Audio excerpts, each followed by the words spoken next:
যখন ট্যুরে আসা হয় তখন আসলে খুব হিসাব করে খাওয়া দাওয়া করবেন, কারণ এটা খুব বড় একটা ফ্যাক্ট। আপনার একবার যদি ফুড পয়জনিং হয় তাহলে খুব বড় সড়ো প্রবলেম হয়ে যাবে। যার জন্যে চেষ্টা করবেন খাবার দাবারের যে কোয়ালিটি, এবং খুব বেশি খাবেন না, অল্প খাবেন, ভালো খাবেন, তাহলে সুস্থ থাকবেন।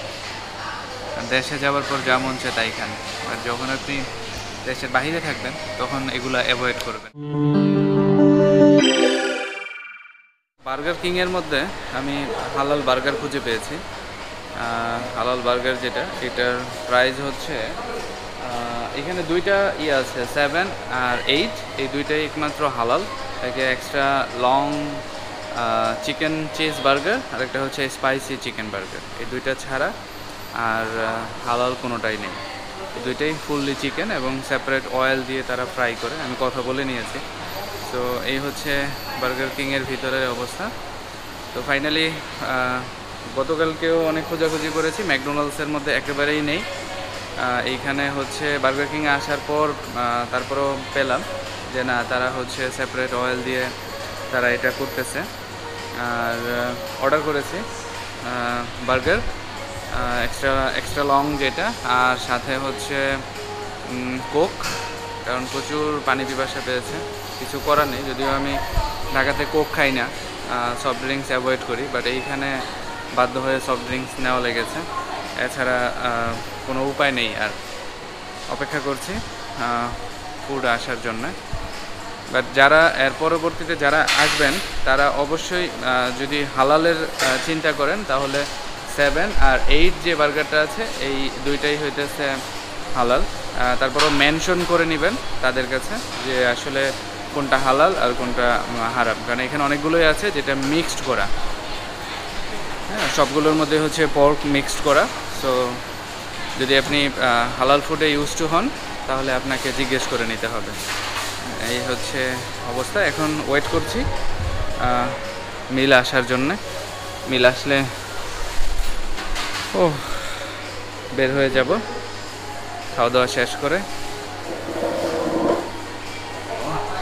একটু বসি, অনেক হাঁটাহাঁটির পর অবশেষে বসলাম। মোটামুটি ভালো একটা হাঁটাহাঁটির সময় পার করলাম। লাইক কটা বাজে, যখন আমি বের হয়েছিলাম তখন ছিল হচ্ছে, দাঁড়ান ক্যামেরাটা ট্রাইপড করে নেই।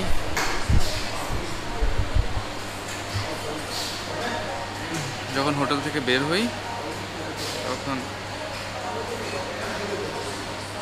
তখন ছিল 1টা সামথিং, আর এখন বাজে 2টা 43। মোটামুটি ভালো একটা লম্বা সময় হাঁটাহাঁটির পর এখন আসলাম বার্গার কিংয়ে। তো খাওয়া দাওয়া শেষ করে আবার বের হয়ে যাব। এই হচ্ছে মিল চলে এসেছে, দেখতে পাচ্ছেন চলে এসেছে।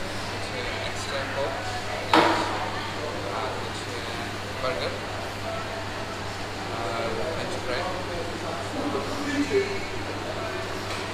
চলে এসেছে। স্ক্রল করে দেখি বার্গারটা কেমন, আশা করি ভালোই হবে, খারাপ না।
Lunch complete. তো পেপসি খাচ্ছি। আসলে বাইরে এত পরিমাণে গরম, আর এছাড়া কোনো উপায়ও নেই। কিন্তু ডিফারেন্ট টেস্ট, আমাদের দেশের যে পেপসি আর এটার যে পেপসির যে টেস্ট সম্পূর্ণই ডিফারেন্ট। গতকালকে রাত্রেও পেপসি খেয়েছিলাম, বিলিভ করবেন কিনা আমি জানি না, কিন্তু পেপসি স্বাদই আলাদা। অনেকে হয়তো আমার কথার সাথে একমত নাও হতে পারেন, কিন্তু ইজ দ্য ট্রুথ। সম্পূর্ণ ডিফারেন্ট ফ্লেভার, ডিফারেন্ট স্বাদ। বিষয়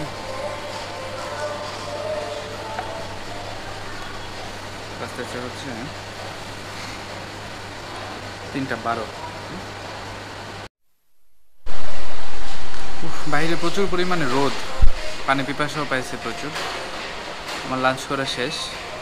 আর বাইরে যখন ট্যুরে আসা হয় তখন আসলে খুব হিসাব করে খাওয়া দাওয়া করবেন, কারণ এটা খুব বড় একটা ফ্যাক্ট। আপনার একবার যদি ফুড পয়জনিং হয় তাহলে খুব বড় সড়ো প্রবলেম হয়ে যাবে। যার জন্য চেষ্টা করবেন খাবার দাবারের যে কোয়ালিটি, এবং খুব বেশি খাবেন না, অল্প খাবেন, ভালো খাবেন, তাহলে সুস্থ থাকবেন। দেশে যাওয়ার পর যা মন চায় তাই খান, আর যখন আপনি দেশের বাইরে থাকবেন তখন এগুলো অ্যাভয়েড করবেন। আছি সেম একই জায়গায়, বার্গার কিংয়ে, কোনো চেঞ্জ নেই। বসে আছি বার্গার কিংয়ের মধ্যে, আর আমার সামনেই হচ্ছে সমুদ্র সৈকত। এখন যদি ঘুরে যাই তাহলে হবে পিছনে। তো এখন যেহেতু বাইরে বের হয়ে যাব, আমি চকলেট মিল্কশেকের অর্ডার করলাম, কারণ হচ্ছে খাওয়া দাওয়ার পরে একটা মিল্কশেক খেলে অনেকটা সময় আমি হাঁটাহাঁটি করতে পারবো। বাইরে এখনও প্রচণ্ড রোদ, খুব বেশি হাঁটাহাঁটি যে করা যাবে তাও না। আমি একটু জাস্ট অলিগলি ঘুরে দেখাবো আপনাদের যে আসলে এই শহরের অলিগলি কেমন হয়। আমরা তো ঢাকা শহরে ঘুরে বেড়াই, এই শহরের অলিগলিটা কেমন হয়। বাইক নিয়ে ঘোরার ইচ্ছে ছিল, কিন্তু আসার সময় ভুলবশত হচ্ছে আমার ইন্টারন্যাশনাল পারমিট করে নিয়ে আসা হয় নাই, যার জন্য এখন আর বাইক নিয়ে ঘোরাঘুরি করা যাবে না। বাট চাইলে হয়তো বা এইখানে অ্যালাউ করতে পারে, কিন্তু আমি আর জিজ্ঞেস করিনি। সো মিল্কশেক রেডি হচ্ছে। প্রাইস হচ্ছে 120 Baat, extra large. So is like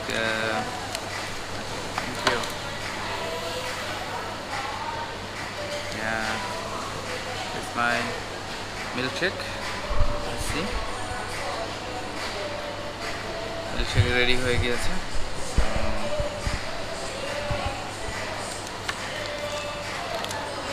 বাইরে রোদ একটু কমুক, আমি একটু লাঞ্চ করি, আপনারাও থাকেন, দেখা হবে।